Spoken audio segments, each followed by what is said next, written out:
Hello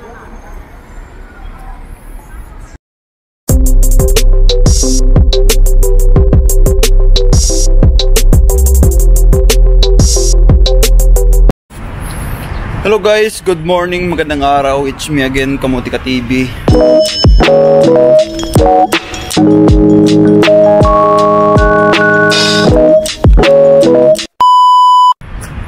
Ayan, thank you so much sa mga nag-subscribe.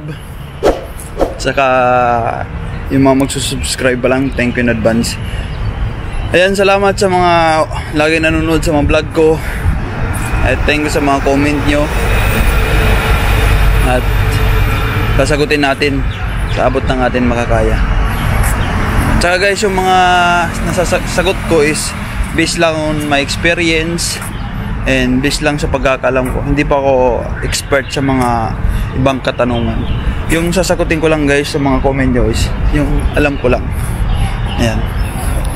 Thank you so much guys sa lahat ng support, sa mga nag-subscribe. Thank you.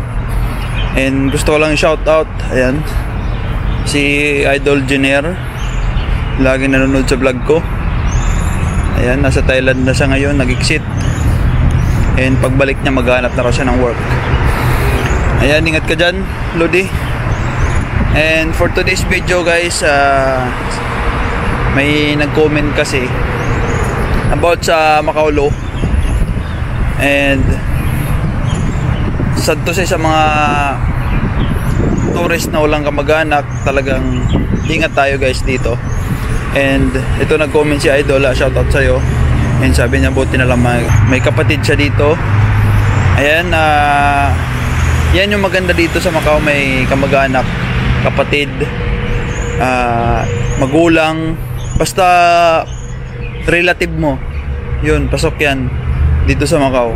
Pero pag wala kang relative, kaibigan lang yun dito, nag-cross country ka, talagang pwede naman mag-ano dito sa mga boarding house, sa mga transient. Basta ingat lang, wag ka lang talaga magpapaano, wag ka lang pasaway dito sa Macau. Talagang behave ka lang, iwas-iwas ka lang din sa mga inspection, ganyan. Kasi guys, yung isi-share ko lang yung nalaman ko sa kaibigan ko. Sabi niya is may kakilala daw siyang nagpapa-transient dito, parang boarding house na rin. Yan, boarding house, marami silang Pinoy doon na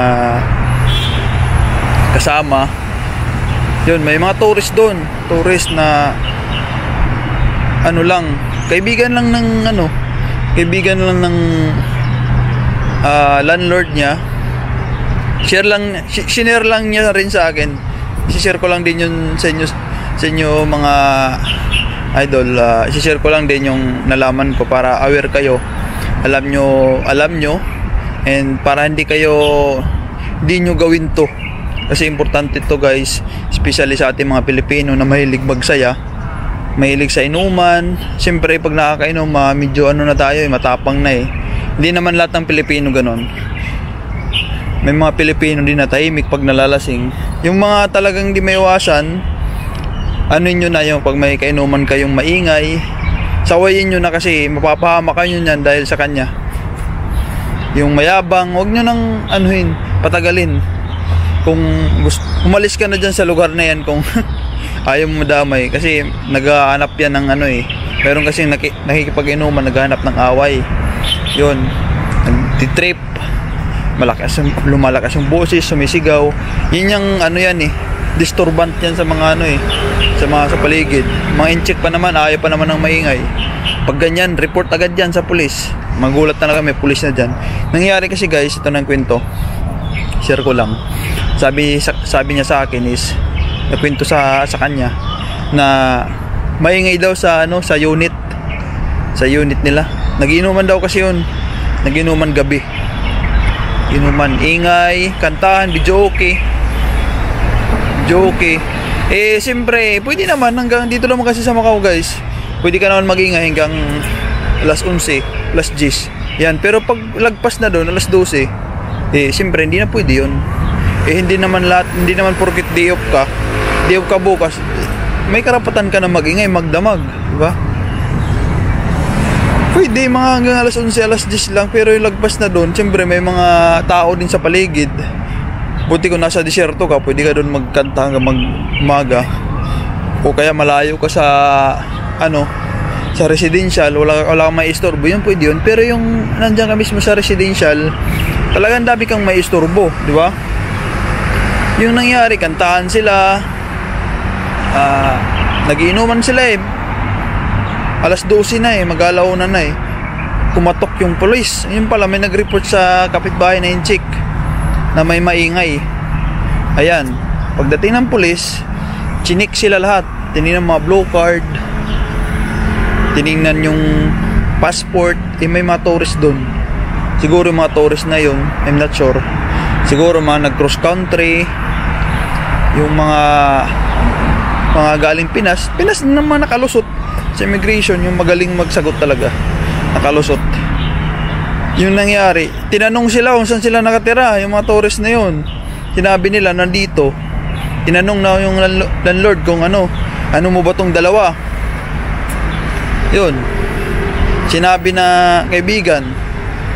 Yun nangyari, kasi may bagong law na ngayon yung Macau at dyan.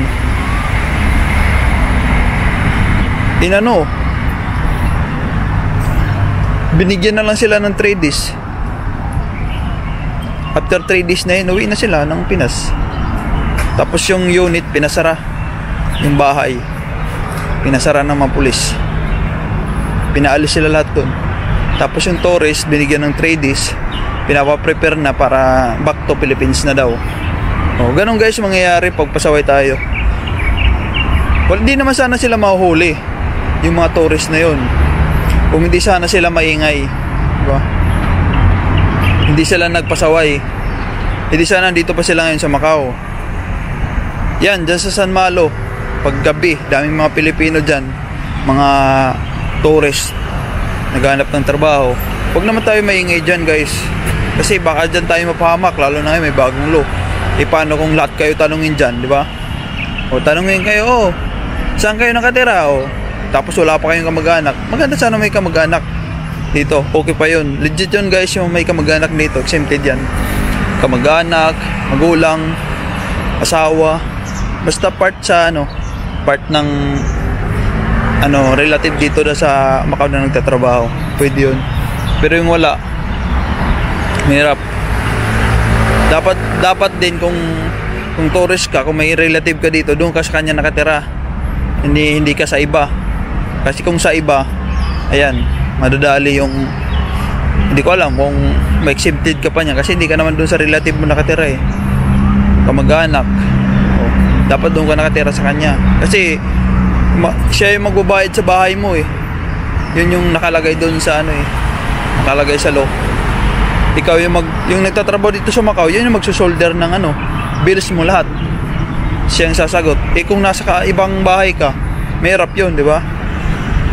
Yun lang guys, yung share ko, na yung mga tourist dito sa Macau na walang kamag-anak, wag naman magpasaway. Kasi ikaw din mapapahamak. Imbis na ganap ka ng trabaho, magugulat ka, bigla ka lang mapapauwi, di ba? Yun. Ingat tayo talaga. Yun lang masasabi ko, na ingat sa mga pulis, di ba? Mahirap kasi may inspection, di ba? Lalo na pag naglalakad ka, yun. Pag nakita mo na malayo pa yung ingat na. Gilid na tayo, di ba? Yun lang guys, and sana may naitulong ako, share ko lang, advice lang yun, na maging mabait tayo dito sa Macau, di ba? May mga limitasyon naman kasi yung pagsasaya. Hindi porket day off mo bukas, or siyempre yung mga tourist, wala namang pasok yan araw-araw na ganitong trabaho. Sila anytime yan mag-ingay hanggang magdamag pwede, diba? Wag naman tayo mabuso. Yun lang guys, and sana makatulong to sa mga andito sa Macau, lalo na sa mga kahit hindi naman tourist, kahit sa mga blue card, na respeto na lang sa isa't isa, sa mga inchik, kahit sino, magbigayan na lang para walang gulo. Yun lang guys, thank you so much and God bless sa lahat. And I love you all. Thank you.